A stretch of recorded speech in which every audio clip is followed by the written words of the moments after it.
नमस्कार दोस्तों, मैं निहाल सिंह और आज हम बात करेंगे एक ऐसे टॉपिक पर जो हम सबके फ्यूचर से जुड़ा है, पेंशन।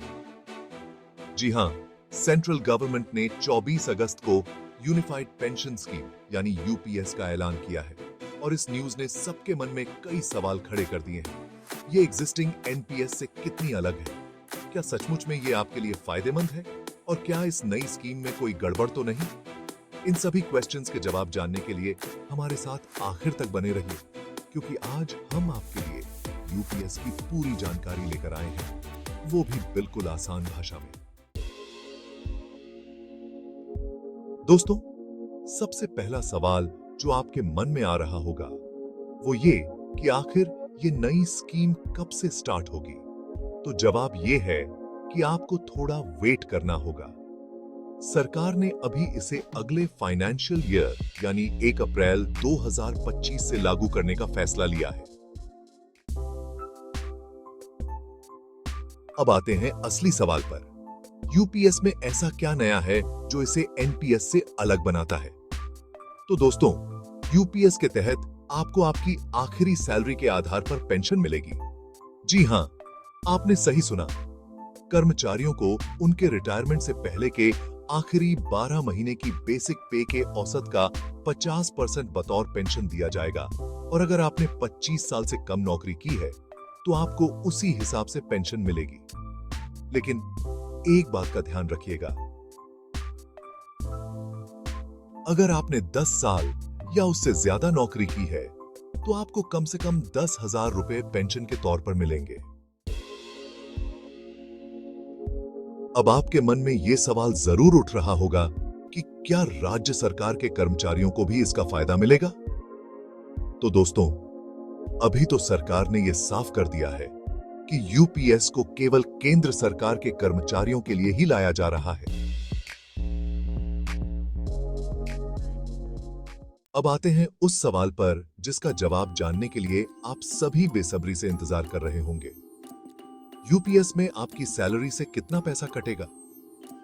तो दोस्तों, ज्यादा चिंता की बात नहीं है। यूपीएस के तहत भी आपकी सैलरी से 10% हिस्सेदारी ही काटी जाएगी।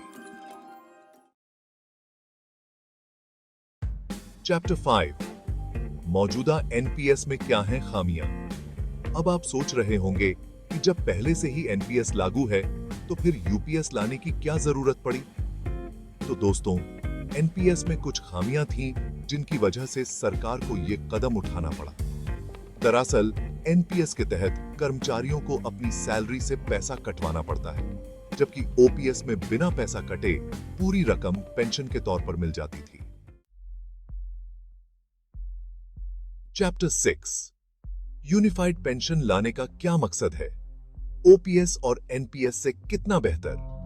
यूनिफाइड पेंशन लाने का मकसद है एक ऐसी व्यवस्था बनाना जो ओपीएस और एनपीएस दोनों से बेहतर हो। जहां ओपीएस में कर्मचारियों को अपनी सैलरी से कोई कंट्रीब्यूशन नहीं देना पड़ता था, वहीं एनपीएस में कर्मचारियों की सैलरी और डीए का 10% पैसा कटता है। यूपीएस इन दोनों ही ऑप्शंस का एक बेहतरीन मिश्रण है, जहां कर्मचारियों को अपनी सैलरी से कंट्रीब्यूशन तो देना होगा, लेकिन साथ ही उन्हें एक निश्चित पेंशन भी मिलेगी। चैप्टर 7, यूपीएस में कर्मचारियों के लिए क्या है फायदे की बात? अब आते हैं उस सवाल पर जो आपके लिए सबसे ज्यादा मायने रखता है। यूपीएस में आपके लिए क्या फायदा है? दोस्तों, यूपीएस में सरकार ने अपनी तरफ से पेंशन के लिए दिए जाने वाले कंट्रीब्यूशन को बढ़ा दिया है। जहां पहले ओपीएस में सरकार आपकी सैलरी का 14% पैसा पेंशन के लिए देती थी, वहीं यूपीएस में सरकार ने अपनी हिस्सेदारी 14% से बढ़ाकर 18.5% कर दी है। तो दोस्तों, तैयार हैं आप अपने सुनहरे भविष्य के लिए? तो दोस्तों, ये थी यूनिफाइड पेंशन स्कीम की पूरी जानकारी। उम्मीद है कि अब आपके सारे क्वेश्चंस के जवाब मिल गए होंगे। याद रखिए, पेंशन आपके फ्यूचर की सुरक्षा है और सही जानकारी ही आपको सही फैसला लेने में मदद करेगी। अगली बार फिर मिलेंगे एक नए टॉपिक के साथ। तब तक के लिए नमस्कार।